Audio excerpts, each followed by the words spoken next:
Video शुरू करने से पहले चैनल को सब्सक्राइब करना न भूलें और हाँ, बेल आइकन भी प्रेस करें। नमस्कार, मैं सुनील वर्मा ध्येय आईएएस टीम की ओर से आपका स्वागत करता हूं ध्येय टीवी पर। हम बात करेंगे डेली करंट अफेयर्स के अपने प्रोग्राम पर, जैसा कि हम प्रतिदिन करते आए हैं। इस वीडियो में मैं दो टॉपिक डिस्कस कर रहा हूं। पहला जो टॉपिक है, इसमें हम बात करेंगे लक्षद्वीप के विषय में, समझने का प्रयास करेंगे कि लक्षद्वीप पर कौन सा संकट मंडरा रहा है। और जो दूसरी खबर है, उसमें हम बात करेंगे भारत चीन सीमा तनाव के विषय में और समझेंगे कि चीन द्वारा सीमा पर तैनात किए गए S-400 डिफेंस सिस्टम से भारत को क्यों चिंतित होना चाहिए और यहां पर ऐसा क्या नया अपडेट आया है। आइए इन्हीं दोनों खबरों को एक एक करके विश्लेषित करते हैं। सबसे पहले हम बात करेंगे लक्षद्वीप के अपने टॉपिक पर। आपको पता है लक्षद्वीप की जो लोकेशन है वो अरब सागर में है और यह जो लक्षद्वीप है यह देश का सबसे छोटा केंद्र शासित प्रदेश है। यहाँ के जो प्रशासनिक कार्यों का संचालन होता है वह केंद्र सरकार के द्वारा नियुक्त किए गए प्रशासक के द्वारा होता है। यह द्वीप समूह 36 द्वीप हैं यहाँ पर, जो कि 32 वर्ग किलोमीटर क्षेत्र में फैले हुए हैं, जिसकी राजधानी कवरत्ती है। लक्षद्वीप का अर्थ मलयालम और संस्कृत भाषा में होता है 1 लाख द्वीप वाला समूह। अब ये जो दुनिया का सबसे खूबसूरत द्वीपीय क्षेत्र है, इस पर संकट यह है कि हाल ही में विज्ञान और प्रौद्योगिकी विभाग के तहत आईआईटी खड़गपुर के वैज्ञानिकों के एक समूह ने अध्ययन करके यह निष्कर्ष निकाला है कि यहाँ पर जो समुद्री जल स्तर है उसमें सालाना अर्थात वार्षिक तौर पर 0.4 से लेकर 0.9 मिलीमीटर जो है कि जल स्तर हर साल बढ़ रहा है। अब ये जो बढ़ता हुआ जल स्तर है यह क्या कर रहा है, जो कोस्टल एरिया है द्वीपीय क्षेत्र का उसका इरोजन कर रहा है, जिसको हिंदी में हम तटीय क्षरण बोलते हैं। कोस्टल इरोजन का मतलब यह है कि जैसे जैसे जल स्तर बढ़ेगा तो यह क्या करेगा, जो द्वीपीय क्षेत्र का कोस्टल तटीय क्षेत्र है उसकी मिट्टी में कटाव पैदा करेगा। धीरे धीरे मिट्टी घुलती जाएगी और उस समुद्र का क्या हो जाएगा, भाग बनता जाएगा। यह जो रिपोर्ट आई है आईआईटी खड़गपुर की तरफ से, इसमें बताया गया है कि यह जैसी गति यहां पर देखी जा रही है इससे कई टापुओं के जलमग्न होने की संभावना है। लक्षद्वीप जो क्षेत्र है, चूंकि पहले से ही एक ऐसे क्षेत्र में है जो प्राकृतिक रूप से अधिकतम जो यहाँ पर ऊंचाई है वो 4 से 6 मीटर देखने को मिलती है, अर्थात यह कम ऊंचाई वाला क्षेत्र है, एक समतल क्षेत्र है। यहाँ पर जो अगर आप देखेंगे तो बहुत से क्षेत्र ऐसे हैं जहां पर मात्र जो जल स्तर से ऊंचाई है वह 1 मीटर से भी कम है। अधिकांश जो द्वीप हैं चूंकि यहाँ पर प्रवाल से बने हुए हैं अर्थात कोरल से बने हुए हैं, और आपको पता है कोरल में क्या होता है, चूने की मात्रा ज्यादा होती है और चूना जैसे ही पानी के संपर्क में आता है तो उससे क्या होता है, केमिकल रिएक्शन बहुत तेजी से होता है और चूना तेजी से पानी में घुलता है। जैसे जैसे चूना पानी में घुलेगा इसका मतलब है कि द्वीप भी क्या होगा, धीरे धीरे जो है कि इसकी ऊंचाई कम होती जाएगी या इसका जो विस्तार है वो कम होता जाएगा। आपको पता है 36 द्वीपों में से 10 में ही बसावट है। ऐसे में अगर ये जो बसावट वाले द्वीप हैं इन पर भी ये जो है कि संकट उत्पन्न होता है तो कहीं ना कहीं यहाँ से माइग्रेशन की समस्या उत्पन्न होगी। कई तरह के सामाजिक और आर्थिक प्रभाव निगेटिवली यहाँ पर देखे जा सकते हैं। यहाँ पर जो जल स्तर का जो वृद्धि हो रही है उसका प्रभाव सभी द्वीपों पर पड़ेगा, लेकिन जो सर्वाधिक प्रभाव पड़ेगा वह अगत्ती एयरपोर्ट वाले द्वीप पर पड़ेगा, अगत्ती द्वीप वाले क्षेत्र पर पड़ेगा। यह जो अध्ययन किया गया है भारत सरकार के जलवायु परिवर्तन कार्यक्रम के तहत किए गए एक अध्ययन का हिस्सा है और इसमें कहा गया है कि जो ग्रीन हाउस गैसों के उत्सर्जन में तेजी देखी जा रही है उसके वजह से जो जल स्तर बढ़ रहा है उसके वजह से ये जो लक्षद्वीप का द्वीपीय क्षेत्र है इस पर संकट मंडरा रहा है। जो चेतलाट और अमीनी जैसे द्वीपीय क्षेत्र हैं यहाँ पर जो भूमि है उसको बड़े पैमाने पर नुकसान होने की आशंका व्यक्त की जा रही है। यह कहा जा रहा है कि जिस स्तर से जल स्तर बढ़ रहा है और जल स्तर बढ़ने से जो सॉइल इरोजन की समस्या वहां पर देखा जा रहा है उससे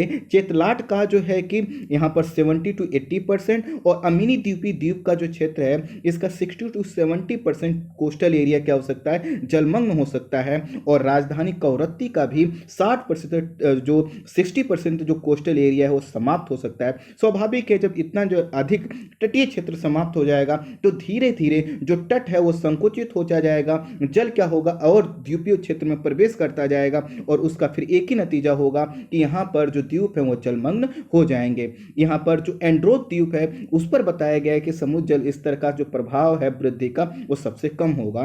एक स्टडी की गई है, regional study in marine science और एल्सेवियर में प्रकाशित शोध यह बताता है कि इसके वजह से जो सामाजिक आर्थिक प्रभाव होगा वो यहाँ के लोगों को बहुत ज़्यादा उसका निगेटिव इम्पैक्ट आएगा और यहाँ के लोगों का जीवन स्तर जो है कि काफ़ी कठिन हो सकता है। अध्ययन सिर्फ ग्रीन हाउस गैस तक से सीमित नहीं था, इसमें यह भी किया गया था कि आखिर जो लहरों से मिलने वाली ऊर्जा उसका प्रयोग कैसे करें, अरब सागर में जो तूफान आते हैं उनसे कैसे कैसे क्या किस प्रकार का निगेटिव इम्पैक्ट इस कोस्टल एरिया पर देखा जाता है। साथ ही साथ जल स्तर में वृद्धि की बात की गई है। आवासीय क्षेत्र में जो पीने के पानी की किल्लत है उस पर भी अध्ययन किया गया है और इन सभी कारणों के पीछे कहीं ना कहीं ग्लोबल वार्मिंग और क्लाइमेट चेंज की समस्या को सामने रखा गया।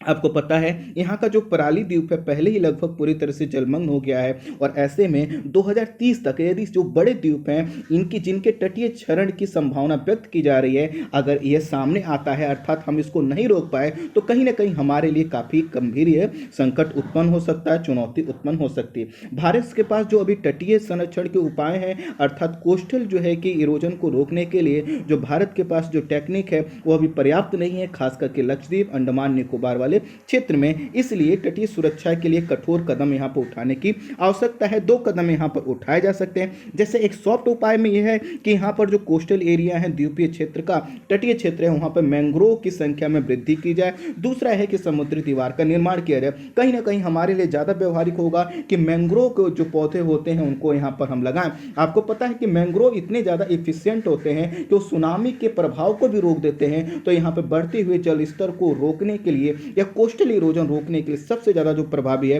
वो मैंग्रोव की संख्या में वृद्धि। अब हम बात करेंगे S-400 डिफेंस सिस्टम। ये जो देखिए S-400 डिफेंस सिस्टम दिखाया गया है, ये अभी चाइना के पास है, तो ये मूलतः रूस का, लेकिन चाइना के पास ये पहुंच चुका है। भारत के पास भी आएगा लेकिन अभी नहीं आ पाया है, इस साल के लास्ट तक आने की हमारे पास संभावना। अब इसको थोड़ा सा देखिए, इसमें कई चीजें होती हैं। सबसे पहले जो मिसाइल का 3 का आपको ऊपर उठा हुआ भाग दिखाई दे रहा है, इसको देखिए, ये प्रति मिनट जो है कि 3 मिसाइलें छोड़ी जा सकती हैं। ये पूरा एक सिस्टम होता है जिसको कहीं पर आप लगा सकते हैं। इसमें सिस्टम में क्या होता है, यह मिसाइलों की तैनाती होती है। इसका जो है कि एक वार्निंग सेंटर कहीं भी बनाया जा सकता है। इसमें रडार का जो सिस्टम है वो ऑलरेडी लगा होता है, अर्थात इसको कहीं नहीं, देखिए जैसे ट्रक पर रखा हुआ है, आप इसको कहीं पर ले जाकर इसको रख सकते हैं। इसका जो रडार सिस्टम है उसको आप जो है कि एक्टिव कर सकते हैं। इसका जो वार्निंग सेंटर है उसको रडार से जोड़ सकते हैं और ऑटोमेटिक इसमें जो है कि कंप्यूटराइज सिस्टम होता है। जैसे ही आप इसमें कमांड देंगे, जैसे ही दुश्मन के किसी भी टारगेट को आप कहेंगे मारने के लिए, तुरंत मारकर खत्म कर सकते हैं। अर्थात जो 5th जनरेशन के फाइटर जेट हैं उनकी भी जो है कि उनसे भी कहीं ना कहीं ये क्षेत्र को प्रोटेक्ट कर सकता है अगर जो है कि कोई फाइटर जेट इसके एरिया में आता है। और चाइना ने क्या किया है, जो भारत से लगी हुई सीमा है उस पर बड़ी संख्या में इनकी तैनाती की है। आपको पता है कि भारत चीन सीमा पर अभी भी तनाव बना हुआ है और चीफ ऑफ डिफेंस स्टाफ जो कि जनरल बिपिन रावत जी हैं, उन्होंने कहा है कि सीमा पर जो वायु सुरक्षा प्रणाली है वो जटिल होती जा रही है और इस जटिलता का कारण ये है कि भारतीय सीमा के नजदीक चीनी क्षेत्र में चीन ने क्या किया, S-400 डिफेंस सिस्टम को तैनात किया है। और जैसे ही S-400 डिफेंस सिस्टम की तैनाती बढ़ती जा रही है तो भारत के लिए यहाँ पर चिंतित होना लाजमी है। कारण ये है कि हमारे पास जो भी रफाल जेट है या कोई भी जेट हो, हम क्या करेंगे, ऊपर से हमला करेंगे। लेकिन ये जो S-400 डिफेंस सिस्टम होता है ये इतना एक्टिव होता है कि 400 किलोमीटर की एरिया में जो भी इसको कोई टारगेट दिखाई देता है तुरंत ध्वस्त कर सकता है। और साथ ही साथ अगर इसको तुरंत जो है कि 1 मिनट के अंदर जो है कि दर्जनों अगर फायर करने पड़े तो भी ये करने में सक्षम है। अर्थात इसका जो निशाना तो अचूक है ही है, साथ ही साथ इसके द्वारा जो है कि किसी क्षेत्र को प्रोटेक्ट करने की कैपेबिलिटी भी काफी ज्यादा है। इसी के कारण जो है कि जनरल बिपिन रावत का कहना है कि सीमा पर जो वायु रक्षा प्रणाली है हमें और मजबूत करने की आवश्यकता है। साथ ही साथ चाइना के द्वारा जो तैनात किए जा रहे डिफेंस सिस्टम है उनका हमें तोड़ निकालना होगा। तो इस तरह से यहां पर जो है कि बात की गई है। S-400 डिफेंस सिस्टम के अलावा चाइना ने यहां पर अन्य मिसाइलों, रॉकेट और ड्रोन की भी तैनाती की हुई है। अगर आज का आपने न्यूज़पेपर देखा होगा तो आपको उसमें एक चीज और पता चला होगा कि जो अब वहां पर जो सीमा पर अधिक सैनिकों की तैनाती भी बढ़ा रहा है है। आज का ही न्यूज़पेपर है कि जो बताता है कि चुंबी घाटी में जो है कि अब जो तिब्बत वाले लोग हैं, तिब्बत के लोग जो कि चाइना की मिलिट्री का हिस्सा हैं, उनको चुंबी घाटी में तैनात किया गया है। वहीं जो है कि लद्दाख से लेकर अरुणाचल प्रदेश का जो एरिया है वहाँ पर पहले से ही बहुत सा एयरबेस, बहुत से जो होता है वहाँ पर जो है कि सीमा के से जुड़े हुए आधारभूत संरचनाओं का निर्माण चाइना पहले से कर रहा है। हालांकि इंडियन एयरफोर्स ने भी इस स्थिति से निपटने के लिए जो राफेल फाइटर जेट है उसमें जो हैमर मिसाइल लग सकती है उसका सफल परीक्षण किया है। जो हैमर मिसाइल है ये क्या है, हवा से जमीन पर मार करने में सक्षम है, लेकिन इसकी सबसे बड़ी खासियत यह है कि इसको अधिक ऊंचाई से वार करने की आवश्यकता नहीं है। अर्थात जैसे देखिए उसमें क्या, जो मैंने आपको S-400 डिफेंस सिस्टम दिखाया कि ऊपर से आती हुई किसी चीज को मार सकता है, लेकिन इसमें क्या है, जो हैमर मिसाइल है जिसको हम राफेल फाइटर जेट पर लगा सकते हैं, ये क्या होता है, जो पर्वतीय क्षेत्र वहां से छुपकर और बहुत कम ऊंचाई पर जाकर टारगेट को फिक्स कर सकता है, उसको नष्ट कर सकता है। तो हमारे पास ये टेक्निक जरूर है, लेकिन फिर भी कहीं ना कहीं हमें भी जरूरत है कि अगर चाइना की तरफ से पहले अटैक होता है तो कैसे हम अपने बाउंड्री को प्रोटेक्ट करें, और उसके लिए जरूरी है कि हमारे पास भी S-400 डिफेंस सिस्टम होना चाहिए। और S-400 डिफेंस सिस्टम जो है कि हमारे पास भी बहुत जल्द आ सकता है। दिसंबर 2021 में जो है कि हमको 5 S-400 डिफेंस सिस्टम के स्क्वाड्रन मिलने की संभावना है। देखना होगा कि ये जो स्क्वाड्रन मिलते हैं इसमें कितने डिफेंस सिस्टम होते हैं। अगस्त 2020 में ही एक रिपोर्ट आई थी जिसमें पता चला था कि चीन ने लद्दाख से लेकर अरुणाचल प्रदेश की सीमा तक 7 हवाई ठिकानों पर मिसाइलों की तैनाती की है। ये लद्दाख के पास है, उत्तराखंड की सीमा के पास है, सिक्किम के पास है और अरुणाचल प्रदेश की सीमा पर। तो इससे ये पता चल रहा है कि ये जो तैयारी है कोई नई तैयारी नहीं है, पहले से है, लेकिन जल्द जैसे जैसे यहाँ पर S-400 डिफेंस सिस्टम का बेड़ा या जो है कि उसकी संख्या बढ़ती जा रही है, भारत का चिंतित होना कहीं ना कहीं लाजमी है। थोड़ा सा S-400 डिफेंस सिस्टम के विषय में जान लीजिए।